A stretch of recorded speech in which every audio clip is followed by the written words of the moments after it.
Main event. Another great fight. This was great. Santos versus Hill. Hill is somebody who looks kind of unassuming. He does. I wouldn't think, oh, this is the baddest fighter out there, but he's tough. And I'm going to tell you something, okay? Just like I said before, I think this is another case of evidence that shows that we are getting robbed of the best fights possible because Hill has only been doing this for like 2 years. He was going to be a basketball player. He's going to be a basketball star. And at some point, he decided, nope, that's not going to happen. I'm going to fight instead. Okay. Another guy was trying to do another sport, washed out of that sport, wasn't good enough to play basketball.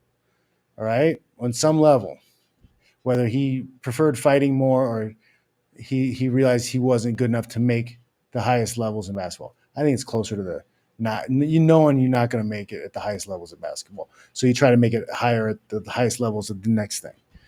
And he went to fighting, and he's doing really well. And in my opinion, he's doing really well because he is an extremely good athlete. Extremely good athlete. He's not super great at striking.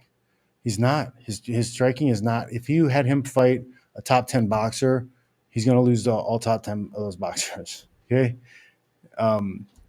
He's going to have some trouble. You take somebody like Bodu Jack, who's a retired champ. I think he gets beat. He'll get beat by him.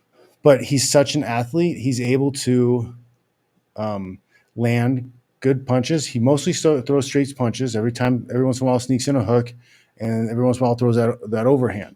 But he throws a lot of straight punches, and he mostly boxes. He mostly boxes, and he mostly defends the takedown. So he's constantly working up, constantly working from the bottom. Does a lot of wall walking, and is too comfortable with his back in the fence. I don't like that.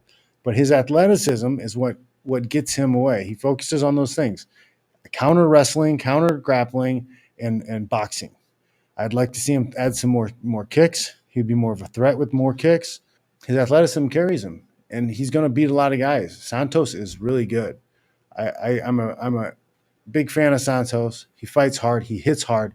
He does some spinny shit sometimes that he's good with. He knows how to wrestle a little bit, has stuff on the ground, can ground and pound, beat you up. Good fighter. He fought good, but Hill was just good, just enough to beat him. I'm very interested in seeing what happens next for Hill because this weight class is kind of wide open.